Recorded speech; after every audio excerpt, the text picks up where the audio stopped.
there folks, welcome to the channel. I'm glad you could make it. Here recently, a lot of you have been asking to see videos where we demonstrate how we make money using our freeze dryer.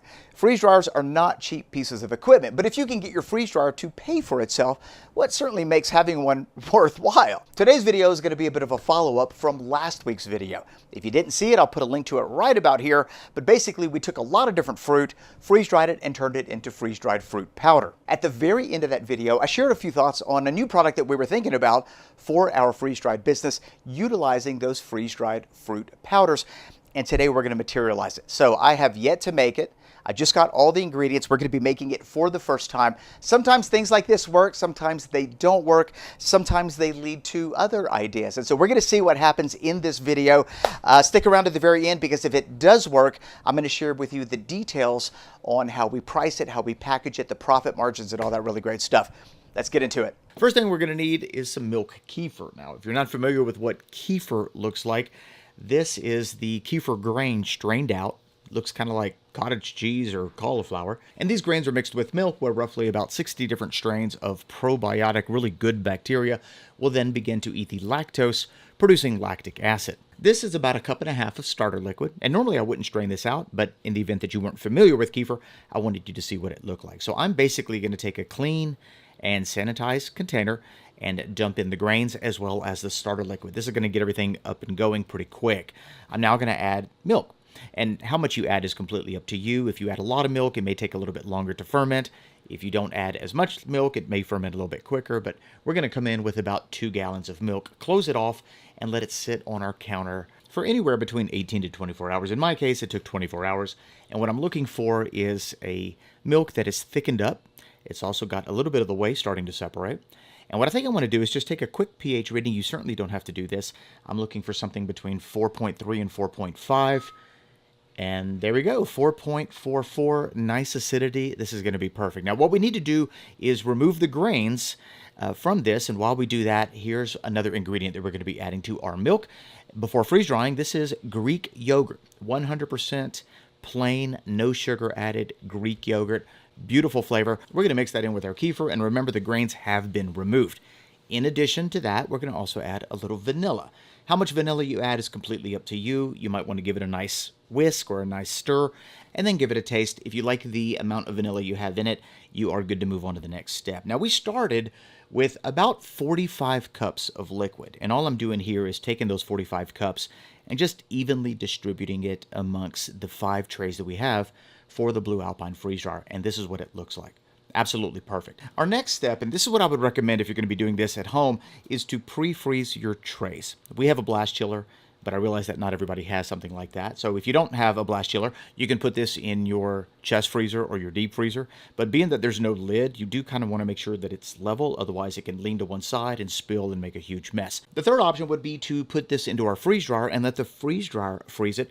And truthfully, that's not the most efficient option, but if it's the only option you have, it certainly works. It just takes a little bit longer to get your product frozen. We're going to be using the shelf system with 5 trays, because this isn't going to expand very much. And notice that we have a fan connected to that tray system. Like I said earlier, freeze dryers are not the best freezers, but when you start to introduce air movement, like in the case of this fan, it does tend to circulate that cold air a little more efficiently, and it does freeze a little bit faster. Everything's ready to go, and it's now time to get our trays into that shelf system. Another way to do this would be to fill your trays while they are in your freeze dryer. That may make it a little bit easier and a little less messy. Let's look at the programming for this freeze dryer. On the Blue Alpine, there's a recipe option, and you can see that there's a liquid option. So if we press the liquid option, it tells us that the freeze time is 9 hours, the dry time is 24 hours, the temperature that it's going to dry at is 118 Fahrenheit, with an mTOR pressure of 1095.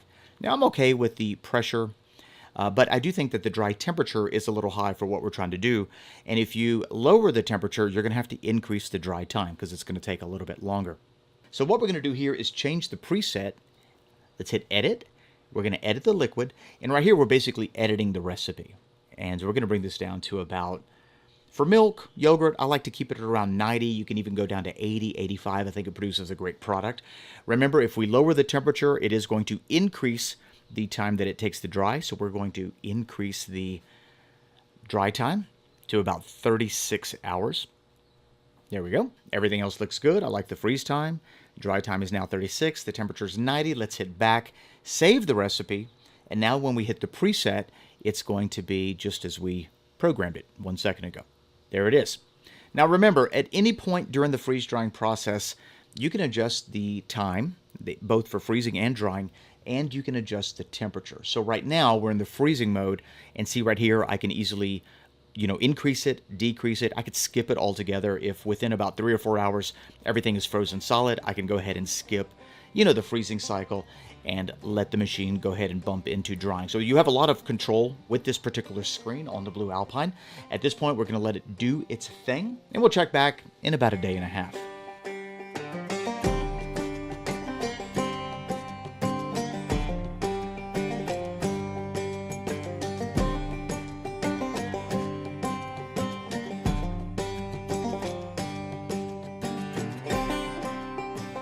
I like to do a quick temperature check after the food comes out of the freeze jar just to make sure that I don't have any cold spots. And once I feel like I'm good, we are going to put that into a bowl and weigh it. For today's project, I'm not too concerned with the pre-freeze-dried weight versus the freeze-dried weight. All that matters to me today is what the freeze-dried milk and yogurt weighs out to once it's done. And so it looks like it is 1,404 grams. All right, now that that's done, we can begin to make our calculation. So let's do a little math. We know we started with 45 cups of milk and yogurt. We also know that our freeze-dried weight of those 45 cups is 1,404 grams. So if I want to know how much of that milk powder will equal 1 cup, I just divide 1,404 into 45 cups. Very simple. So we're going to go ahead and do that right quick. And the number that it's going to give me is 31.2 grams. So 31.2 grams of our milk and yogurt powder is the equivalent to 1 cup rehydrated. And this might be a good place to start, although I don't know if a cup's going to cut it. So we're going to come in a little bit heavier just to make it easier. We're going to round that up to, let's say, 35 grams or something like that. So that's just a little over a cup, and that's what we're going to put in each bag. 35 grams of our milk powder, and that should give us roughly 40 portions after it's all said and done. We're trying to end up with 2 cups rehydrated, both fruit and milk. And so when we add our fruit powder, it should get us the rest of the way there, but we'll have to see. 100%, we are just experimenting at this point. All right, 35 grams of milk powder into the bowl. Looks great. And at this point, we're just going to begin to add our fruit. Now, you could add whatever fruit you want. In our case, we're going to make it this really beautiful blend of tropical fruits. Right here in front of me, we have 2 different flavors of dragon fruit. This one here on the right is a variety known as Zamorano.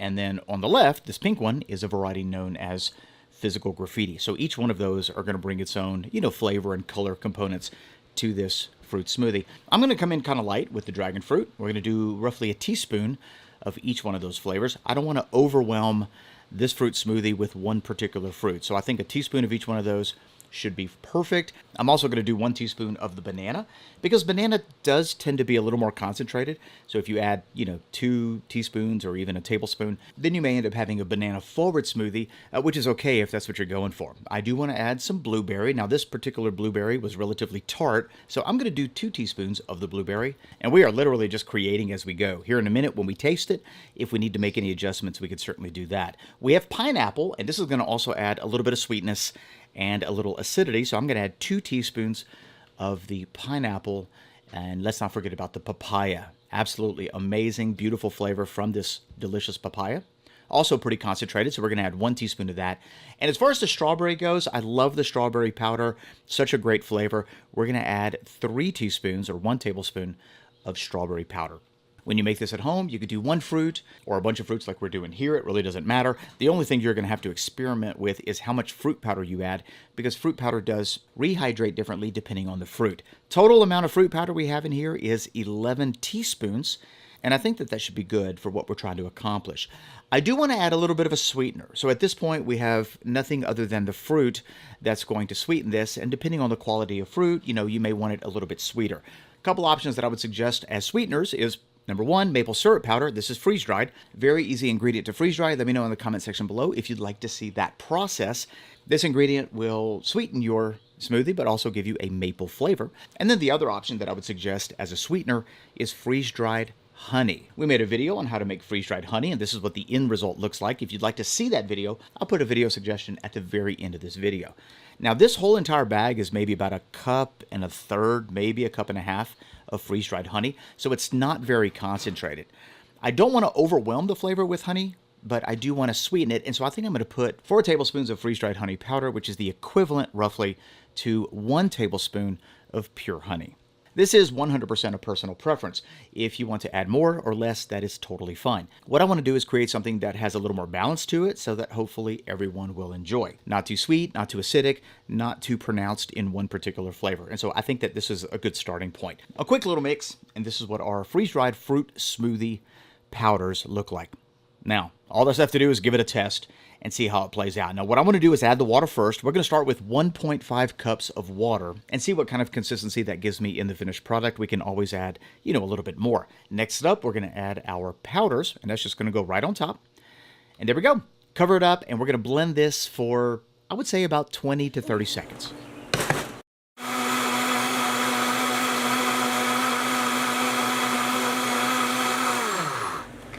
Looking good. I'm loving what I'm seeing so far. As far as the consistency goes, it is not too thick, not too thin. Let's get it into a cup to see what our yield was. This is 1.5 cups of water with all the powders that we added. And, oh, nice. Wow, we got lucky on that one. Look at that. We yielded exactly 2 cups, which is what we were shooting for. So our ratios of powders to liquid is exactly where it needs to be. And at this point, you can drink it, but I'm going to stick it in the refrigerator because I noticed that if you chill it for just a little bit of time, it does tend to thicken up a little bit and create a slightly different experience. And this is roughly about 45 minutes in the refrigerator. We're going to go ahead and pour this into a pint cup. Oh, I'm loving that. The consistency is great. Smells amazing, by the way. Here we go. All right, guys, our fruit smoothie is ready. A quick chill in the fridge, 30 minutes an hour, just develops a beautiful body on this smoothie. You could drink it right out of the blender, but if you'd like it chilled, it's going to be a little bit better, nicer mouthfeel. Ooh, it smells amazing. All those beautiful fruits coming together. Definitely picking up that vanilla and that Greek yogurt. Let's just give it a taste.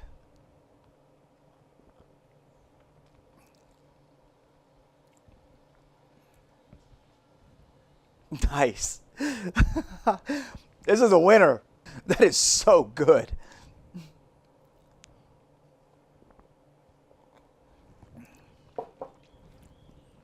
That's better than I thought, actually. That's delicious. What I didn't want in the final product was a smoothie that was too heavy on the dairy. And at the same time, I didn't want a smoothie where one particular fruit overwhelmed the drink. You got to remember when you're dealing with freeze-dried fruit powders, the fruit powder is incredibly concentrated. And so you have to take that into consideration when adding the fruit powders to your drink. Some of it is trial and error, and when you do this long enough, you'll get the hang of it. But I think this is absolutely amazing, exactly the way it is. Remember, our goal was to end up with 2 cups or 1 pint of fruit smoothie once it's been rehydrated, and that's exactly what we got. So our portions, our ratios, the amount of liquid that we added is exactly where it needs to be. So we're going to take that formulation and then go ahead and transfer it into the bags that we're going to use to put on our menu and then have available for purchase. Let me show you the next step. I'm just going to do 4 here on camera, but once we get going, we're going to probably set up a couple stations with maybe 10 or 15 cups at each station, weighing out the milk powder, and then of course begin the process of adding the honey and the different fruit powders. And we're keeping the exact same formula that we prepared just a minute ago because it was absolutely delicious. Sometimes it doesn't always work out where your first crack at it is perfect, and in that case you're just going to make any kind of adjustments until you get it to where you want. Finally, we want to put this into its bag. For this, I like using a 7 ml Mylar bag, which is probably overkill, but it looks great and it's going to protect our fruit powder and our milk powder from the elements. If you want to put this into something like a craft bag, what I would do first is pour the fruit smoothie powder into like a vacuum seal bag and then place that vacuum seal bag in the craft bag, which will give it a secondary layer of protection against the outside humidity. One more time, we're just going to pour that right into there. And there it is. All right, so now we need to seal. Now you can use an impulse sealer, which is fine. I've kind of transitioned the way that we seal to this particular sealer, which is called a crimp sealer. It gets a little bit hotter, and it also makes a much better seal, which you'll see here in just a second. If you need any of the stuff that we've talked about in this video, I'll put links in the description box below. So we're just going to give it a quick little press, and there we go. Beautiful seal, at least a ½ inch wide. And the other thing that I like about this crimp sealer is that if you have an irregular sized bag, you can actually start at one end and then just pull the Mylar bag through the crimp sealer and it'll seal as it goes. So like if you have a 5-gallon bag, this is absolutely perfect. Notice that crimp sealer did one heck of a job. I'm going to do the other 36 off camera and we'll get right back to you. Our high-octane fruit smoothie is done. This is ready for sale. Now let me tell you what I've got in it. In one pack, I've got 75 cents worth of milk and yogurt combined. As far as fruit goes, I had to estimate the fruit because the fruit was a little tricky. Most of those fruits where I live, though, are fairly inexpensive, and so we figured anywhere between 50 to 75 cents worth of freeze-dried fruit powder in this pack as well. So I've got 20 cents worth of honey, 10 cents worth of vanilla, and the cost to freeze dry, what I'm looking at right here, so the 40 portions, is roughly about 18 to 20 cents per bag. So we'll just go with a higher number, 20 cents. The package itself cost 10 cents, and the sticker is 2 cents. This pack cost me $2.12 to make. So how much do we charge for it? Well, this is where it gets a little tricky because every market is different. You can market this to those who are into the health drinks. It's got a lot of really good high quality fruits, high quality ingredients. You can also market this to people who are into the outdoors activities. Hikers, campers, travelers, people who like to go to the beach, picnics, things like that, mountain climbing, rock climbing. And then of course you've got the group that's into long-term food storage. This is a brilliant product that all you have to do is put in an oxygen absorber and you have a product now that will last 25 to 30 years. And depending on how you market it will also determine, what price you're able to sell it at. Our target audience for this fruit smoothie is going to be those who are into high quality health drinks. Amazing ingredients. You've got beautiful honey, fermented kefir, a lot of really great delicious fruits, and the end result is just spectacular. And so if I had to give you a range on what I think this product is worth, depending on where you live, I would say that range would be anywhere between $6 on the very low end to anywhere between $8 or $9 on the high end, depending on how you're going to market it. Now, obviously, you could sell it for more, you could sell it for less. But if we sell one pack of this for $6 and the cost of it is $2.12, we will be making a net profit of $3.88 per pack. We made 40 packs, and so our total profit on this little batch is $155.20. Now, we only ran one freeze dryer. The next plan will be to scale it up. We've got 5 freeze dryers, and we could turn that 40 into 200 portions just by loading down all the freeze dryers. And so there you have it. I hope you found today's video helpful and informative. If you did, give this video a thumbs up and press that subscribe button and that notification bell so you don't miss a future upload. In our next freeze dry video, I'm going to share with you a snack that we made for our freeze dried business that was so incredibly popular. Every time that we make it, it literally just flies off the shelf. You're not going to want to miss it. Thanks a lot for being here, folks. If you want information on the freeze dryer that we used in today's video, I'll put a link to their company in the description box below. Blue Alpine was kind enough to issue a discount code for those of you looking to purchase a freeze dryer. So if you want more information on their unit, check the description box below. You'll find everything you need there. Thanks a lot for watching, guys. We'll see you in the next one. Bye-bye.